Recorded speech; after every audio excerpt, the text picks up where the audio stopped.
Hello students, welcome to this lecture number 16.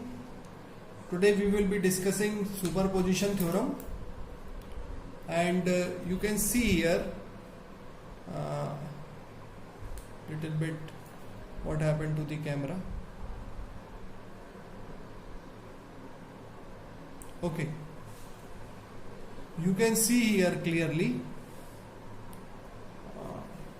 Now it is visible, I think so. आप यहाँ देख सकते हो कि अब हम सुपरपोजिशन थ्योरम से क्वेश्चंस को कैसे सॉल्व करेंगे। ये एक क्वेश्चन दे रखा है मैंने, ये दूसरा क्वेश्चन ले रखा है, ठीक है। इन दोनों क्वेश्चनों में डिफरेंस क्या है? दोनों क्वेश्चनों में डिफरेंस ये है कि ये एक सिंपल रेजिस्टेंस नेटवर्क है और ये वाला इसमें इंडक्टर भी है, कैपेसिटर भी है, और ये वही क्वेश्चन है जो ऑलरेडी हम एक बार थेवेनिन्स या नॉर्टन्स थ्योरम के केस में, शायद थेवेनिन्स थ्योरम जैसा कि मुझे याद आ रहा है, थेवेनिन्स थ्योरम के केस में इस क्वेश्चन को हम डिस्कस कर चुके हैं ऑलरेडी। अब हम क्या करेंगे, सुपरपोजिशन थ्योरम के लिए इसको डिस्कस करेंगे। सुपरपोजिशन थ्योरम क्या बोलती है ये आपको मैं अपने पिछले वीडियो में बता चुका हूँ। हम एक सोर्स पहले लेंगे, फिर दूसरा सोर्स लेंगे और फिर सुपरपोज करेंगे। तो जैसे कि ये क्वेश्चन है पहला वाला, find the voltage drop across 3 ohm by superposition theorem. तो इस रेजिस्टिव नेटवर्क को सॉल्व करके मैं आपको बताने की कोशिश करूंगा कि प्रोसीजर क्या है। डायरेक्टली कॉम्प्लेक्स नेटवर्क को नहीं ले रहे हैं अभी पहले। तो ये इस जगह पर मुझे वोल्टेज ड्रॉप निकालना है। यहां पर मुझे निकालना है क्या, वोल्टेज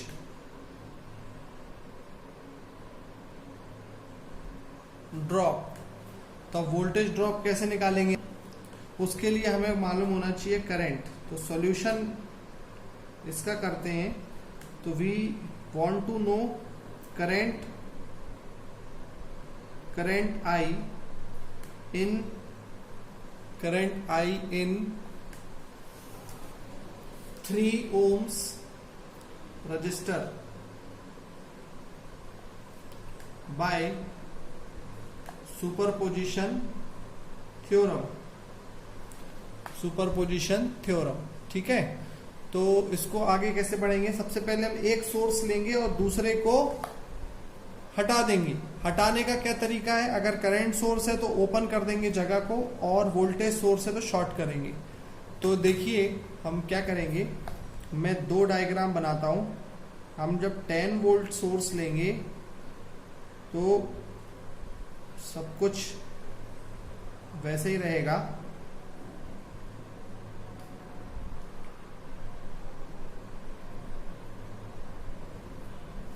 ये आप सर्किट देख पा रहे हैं, 2, 6, दिस इज 4 और ये है 3 और ये है 10 वोल्ट, और ये जगह हो गई है ओपन। ये जगह ओपन का क्या मतलब हुआ, जगह ओपन का मतलब ये हुआ कि यहाँ इस पर्टिकुलर ब्रांच में कोई करंट नहीं है। तो मैं एक मेथड का इस्तेमाल करके इसमें करंट निकाल सकता हूं। तो लेट अस अज्यूम दैट यहाँ पर करंट है I1 और इस ब्रांच में करंट है I2। तो जो I2 मैंने अज्यूम किया है, I2 करंट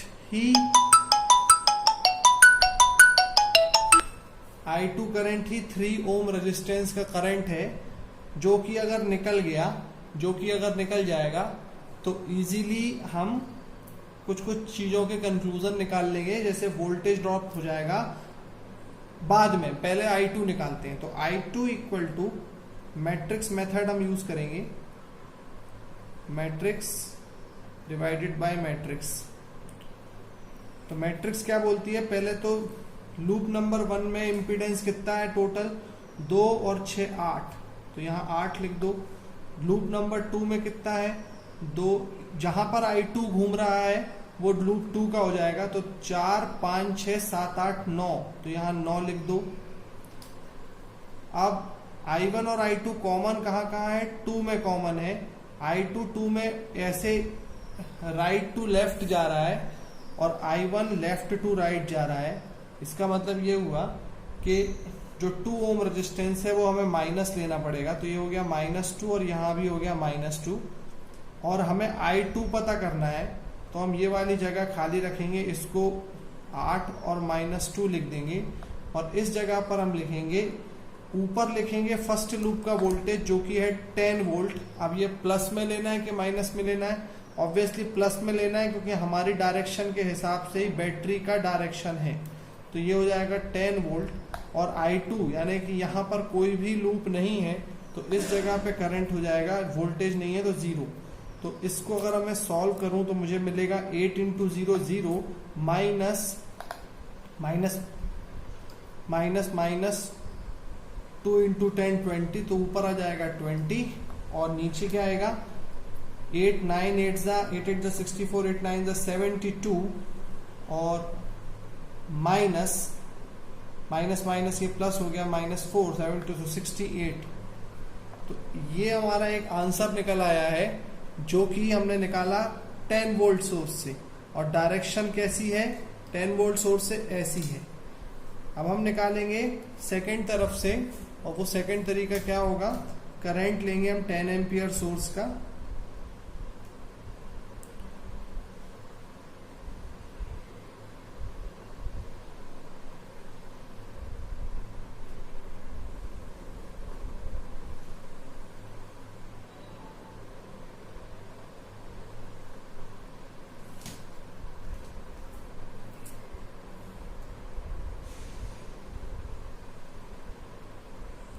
अब जहां वोल्टेज लगा था उस जगह को शॉर्ट कर दिया है, और ये करंट सोर्स है 10 एम्पियर, और ये 6 ये 4 ये 2 ये 4 तो ये 3, ठीक है। तो अब करंट यहां से निकलेगा, तो जब भी करंट सोर्स लगा रहता है तो सबसे बेस्ट तरीका होता है करंट डिवीजन रूल लगाओ किसी एक जगह पे। लेकिन करंट डिवीजन रूल हमेशा जिस जगह से डिवाइड हो रहा होता है वहां पर ही लगता है, दो पैरेलल ब्रांच में। तो यहां से अगर मैं निकालना चाह रहा हूं यहाँ का करंट, ये वाला करंट निकालना है, तो पहले मुझे ये वाला करंट में देखना पड़ेगा कि क्या ये कहीं और डिवाइड तो नहीं हो रहा। तो बिल्कुल हाँ, ये एक और जगह डिवाइड हो रहा है, यहाँ और यहाँ। तो पहले मुझे ये वाला जो करंट है इसको ही कैलकुलेट करना चाहिए। लेकिन मैं एक काम करता हूँ, मैं कंप्लीट करंट निकालने के लिए देख पा रहा हूँ कि मुझे तो यहाँ की कैलकुलेशन करनी है, मुझे ये वाली कैलकुलेशन से तो मतलब ही नहीं। तो मैं इस पूरे रजिस्टिव नेटवर्क को एक ब्रांच बना लेता हूँ। तो वो कैसे बनेगी, 6 पैरेलल टू 2 प्लस 4 अगर करके मैं ये एक रेजिस्टेंस निकाल लूँ तो सर्किट चेंज हो जाएगा।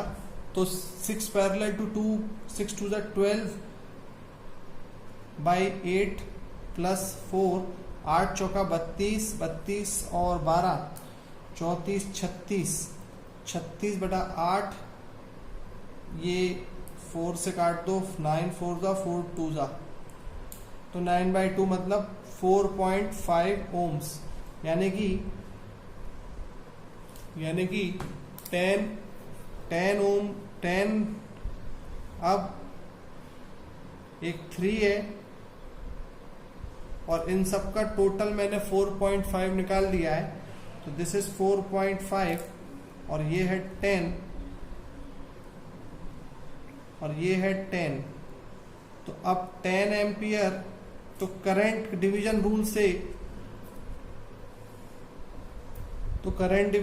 से current in 3 ohm is equal to current 10 into 4.5 plus 3, और 4.5 को ऊपर लिख देंगे, तो जो सॉल्यूशन निकलेगा वो निकलेगा 45/8.5 एम्पियर। तो इसको आप नोट कर लीजिए। तो फाइनल कंक्लूजन ये है 45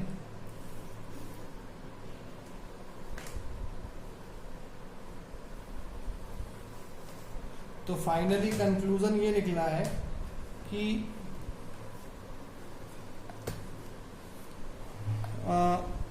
इस सर्किट में जहां 3 ओम रेजिस्टेंस था, यहाँ पे इस डायरेक्शन में बैटरी के थ्रू, यार क्या निकाला था मैंने, जो निकाला था वो एक्चुअली डिलीट हो गया। यहाँ से 45/8.5, देखो यहाँ से ऐसा आ गया है 45/8.5 एम्पियर, और ये कुछ था मान, अब मेरे पास अभी वैल्यू एकदम दिमाग से निकल गई है और मैं वीडियो को पीछे कर भी नहीं सकता हूँ पॉज लेके, तो आप लोग कर लीजिएगा। ये मान लेता हूँ मैं I1, तो I net by superposition theorem, I net by superposition theorem will be I1 minus 45/8.5 amperes. और ये जो I1 है, ये कुछ था जो अभी एकदम ध्यान नहीं आ रहा है। तो आई होप सुपरपोजिशन थ्योरम कैसे करनी है आप समझ गए होंगे। अगर 3 सोर्स लगे हैं तो 3 सोर्स को एक एक करके लेंगे, 2 सोर्स लगे हैं तो 2 लेंगे, और 1 सोर्स अकेला लगा है तो superposition theorem is not applicable. कई बार ऐसा होता है जब सुपरपोजिशन थ्योरम बहुत इजी होता है करने को, और इवन जब हम वोल्टेज VTH निकाल रहे होते हैं तब भी हम सुपरपोजिशन थ्योरम लगा के कई बार निकाल सकते हैं बहुत अच्छे ढंग से। मतलब superposition theorem is a very good tool sometimes to solve different theorems also। अब हम इस क्वेश्चन की ओर चलते हैं। क्वेश्चन क्या है देख सकते हैं आप, find voltage across capacitor by superposition theorem. तो ये आप, मुझे लगता है अब आप कर लेंगे इजीली। दोनों वोल्टेज सोर्स हैं और क्या है, वोल्टेज अक्रॉस दी कैपेसिटर पूछा है, मतलब हमें यहाँ पे करंट निकालना है। तो अगर मुझे इस कैपेसिटिव ब्रांच में करंट निकालूंगा तो फिर उसको मल्टीप्लाई कर दूंगा तो मुझे वोल्टेज मिल जाएगा। तो चलिए हम सबसे पहले 2 डायग्राम बनाते हैं। एक डायग्राम है ये वाला, और इस वाली बैटरी को हमने कर दिया है शॉर्ट। यहाँ 2 है और यहाँ है -2J। ये है 4, ये है 10 एंगल 0, और ये है 2, और ये है 5J, 2 5J, और ये है 2 और -2J, और ये है वोल्टेज सोर्स। अब आपको यहाँ पर निकालना है करंट। अब आप चाहो तो मैट्रिक्स मेथड लगा दो, लेकिन मेरे को इस समय क्या लग रहा है, सबसे इजी, क्योंकि ये वोल्टेज सोर्स है तो मैट्रिक्स ही मेथड लगा लेते हैं। मैट्रिक्स मेथड क्या हो जाएगी, हमें यहाँ करंट पता करना है तो हम अज्यूम कर लेते हैं let this current is I1 और दिस करंट इज I2, ठीक है ना। अब हम सॉल्व करने से पहले एक काम करते हैं, दूसरे सर्किट को भी एक बार ले लेते हैं। ये तो हो गया फर्स्ट सर्किट। अब हम सेकंड सर्किट को भी एक बार ले लेते हैं। सेकंड सर्किट में कैसे आएगा,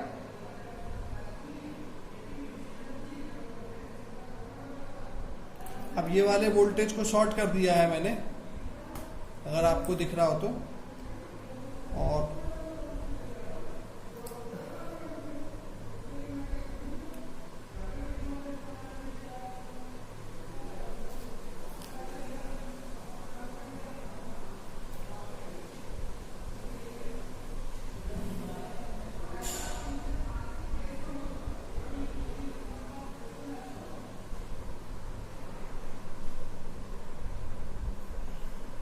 ये वाला सोर्स है 20 एंगल 45 डिग्रीज, ठीक है ना। अब हम इसकी डायरेक्शन, इस सोर्स की डायरेक्शन ऐसी है, इस सोर्स की डायरेक्शन ऐसी है। तो मैंने, अब मैं जब भी सुपरपोजिशन थ्योरम में मैट्रिक्स मेथड लगाएंगे ना, तो हम हमेशा कोशिश ये करेंगे कि लूप सेम रहे। तो अगर मैंने ऐसी और ऐसी लूप अज्यूम करी है तो मैं इसमें भी लूप ऐसी ही और ऐसी ही अज्यूम कर लेता हूँ।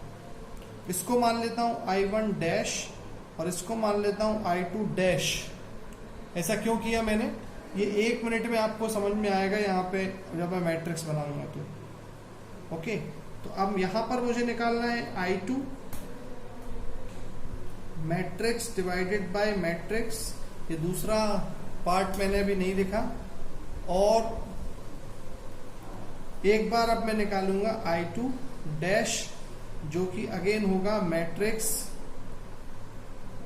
ये जगह कम है तो डिवाइडेड बाय मैट्रिक्स। समझ में आ जाएगा यहां पे। आप देखो तो फर्स्ट लूप ये रही, फर्स्ट लूप में क्या कौन कौन है, 2 + 4 6 और 5j, तो यहां आ जाएगा 6 + 5j। यहां पर क्या आएगा I2 4 + 2 6 - 2j, 6 - 2j, सही है ना। अब ये जो 4 है I1 नीचे से ऊपर, I2 भी नीचे से ऊपर, तो यहां आ जाएगा 4 और यहां आ जाएगा 4। ये आप बनाना सीख गए होंगे। अब हम जब इस वाले में करेंगे तो स्टूडेंट्स ध्यान से देखो, हमने ये दोनों कोई बदला तो है नहीं, इसका भी डायरेक्शन ऐसा, इसका भी डायरेक्शन ऐसा। अगर आप इसका भी निकालेंगे तो यहां मिलेगा 6 + 5j और यहां मिलेगा 6 - 2j, यहां मिलेगा +4 और यहां पे भी मिलेगा +4। तो सेम डायरेक्शन लेने से फायदा क्या हुआ, सेम डायरेक्शन लेने से मुझे फायदा ये हुआ है कि मेरे को ये डिनोमिनेटर जो I2 में निकालना है और ये डिनोमिनेटर जो I2 डैश के लिए निकालना है वो एक ही बार निकालना पड़ेगा, तो कैलकुलेशन इजी हो जाएगी, और कोई बात नहीं है। और अब मैं यहाँ पे न्यूमरेटर में क्या लिखूंगा, क्योंकि मुझे I2 निकालना है, ये वाला I2, तो I1 को मैं ये वाले को मैं यहाँ पे जो कहते हैं लिख दूंगा, और वो है 6 + 5j और ये 4, ये आ जाएगा न्यूमरेटर में। और यहाँ पर क्या होगा, यहाँ आ जाएगा 10 ∠ 0 डिग्रीज। ये पॉजिटिव में है क्योंकि I1 करंट के डायरेक्शन में ही ये वाले सोर्स के करंट का डायरेक्शन होगा। ये हम अनुमान लगा रहे हैं कि जिस दिशा में हमने I1 ऊपर से नीचे की ओर निकाला है उसी दिशा में ही तो बैटरी भी है, ये देखो एरो, तो ये पॉजिटिव होगी। और यहाँ पर ये भी पॉजिटिव होगी I2 में, मतलब 10 ∠ 0 इसमें भी है और इसमें भी है, तो यहाँ पर भी आएगा 10 ∠ 0 डिग्रीज। आप ये बात समझ गए होंगे अच्छे से। अब यहाँ पर क्या होगा, इधर ये होगा कि 20 ∠ 45 I2 पहले तो फर्स्ट लूप में कुछ भी नहीं है, तो सबसे पहले तो मुझे I2 निकालना है, तो 6 + 5j और 4 में यहां लिख देता हूं, 6 + 5j और 4। और ये वाली जो जगह है इसमें वोल्टेज सोर्स हम लोग लिखते हैं, तो यहां वोल्टेज सोर्स कैसे लिखेंगे, I1 में देखो इस पूरी जहां I1 है वहां कोई सोर्स है क्या, नहीं है, तो यहां आएगा 0 वोल्टेज, ठीक है ना। और यहां पर क्या वोल्टेज आएगा, यहां वोल्टेज आएगा 20 ∠ 45 डिग्रीज।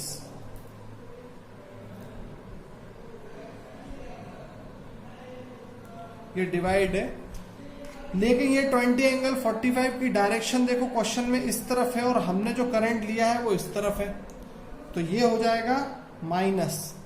अगर हम इसको ऐसा ले लेते तो क्या होता, अगर हम इसको ऐसा मतलब I2 डैश को अगर हम ऐसा अज्यूम करते तो यहाँ डिनोमिनेटर में -4 हो जाता, फिर ये पॉजिटिव हो जाता तो भी सही होता, लेकिन फिर इसकी और इसकी कैलकुलेशन 2 अलग बार करनी पड़ती। अब यहाँ पे माइनस लिख के एक ही बार कैलकुलेशन करनी पड़ेगी। तो फाइनली स्टूडेंट्स, अब मेरे को -2j में पूछा गया है करंट, तो इस सोर्स से जो I2 निकलेगा वो -2j में ऊपर से नीचे की तरफ है ऐसा, और इसमें भी ऐसा, तो I net by superposition theorem क्या हो जाएगा, इसको सॉल्व कर लेंगे कैलकुलेटर से, तो I नेट क्या हो जाएगा, I नेट हो जाएगा I2 प्लस I2 डैश, जिसका आंसर आप लोग निकाल सकते हैं। तो आई होप सुपरपोजिशन थ्योरम भी यहाँ क्लियर है। अब एक वीडियो और आएगा जिसमें नेक्स्ट वीडियो में डिपेंडेंट सोर्सेस के प्रॉब्लम्स सॉल्व करना सिखाऊंगा, वो जो बहुत इंपॉर्टेंट है। और अब मैं आपको सुपरपोजिशन से सॉल्व करने के लिए कुछ क्वेश्चंस दे रहा हूं, जिसको आप घर पे करिए और यहां पर इसको नोट कर लीजिए।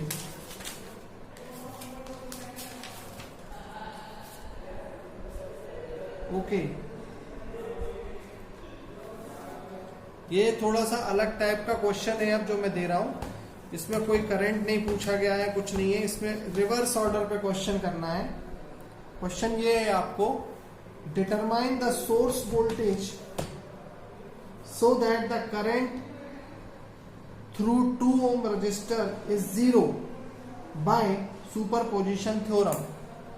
है क्या? Determine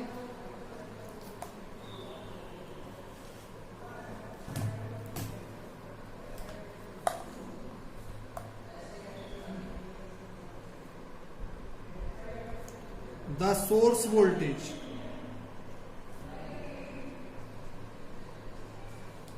determine the source voltage so that V of S, so that current in 2 ohm resistor, so that current in 2 ohm resistor is 0 और 2 ohm। अब ये सर्किट क्या है? सर्किट ये रहा।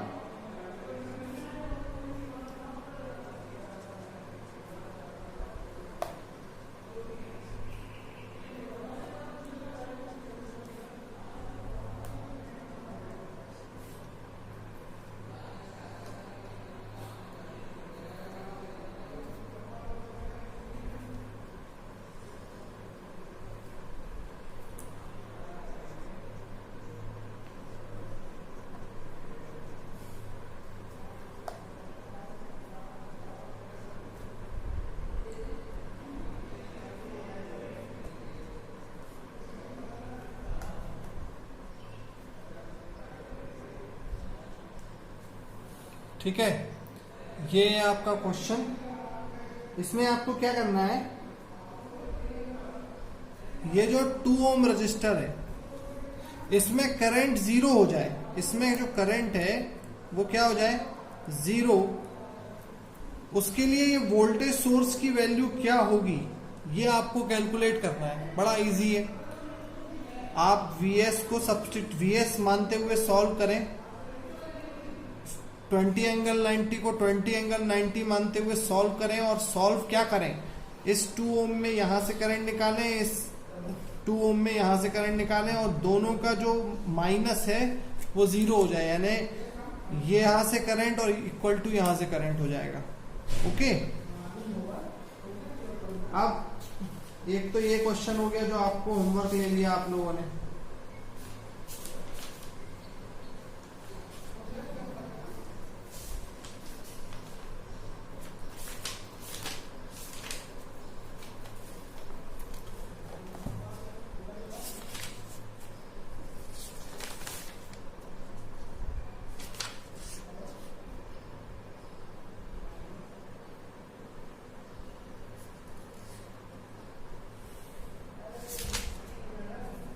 अब इसमें ओके, एक क्वेश्चन और है जो आप ले सकते हैं यहां पे।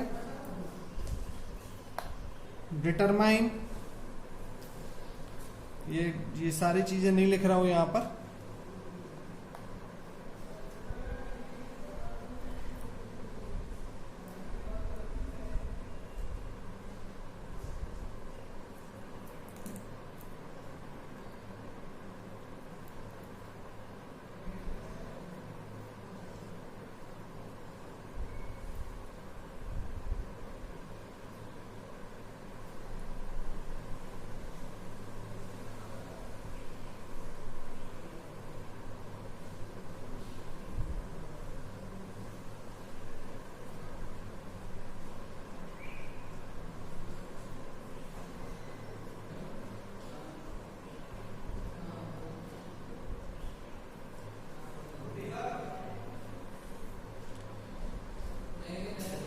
इसमें 3 सोर्सेज हैं और इसमें बोला गया है find current I through 5J। 5J कहाँ है इसमें? ये रहा 5J, ये रहा 5J, तो ये है I। तो find I by 5J, find I in 5J ohm by superposition theorem. So I hope students ये क्वेश्चन भी आप सॉल्व कर लेंगे इजीली। 3 सोर्सेज हैं, तीनों वोल्टेज सोर्स हैं, एक एक करके आपको तीनों सोर्सेज को लेना है, एक शॉर्ट करेंगे एक ओपन करेंगे और finally you will calculate 5J में पहले इससे फिर इससे फिर इससे और you will complete the question. So we will meet in the next video और उस वीडियो में हम करेंगे क्या? उस वीडियो में हम कंप्लीटली डिपेंडेंट सोर्सेस के क्वेश्चंस को सॉल्व करेंगे। Thank you.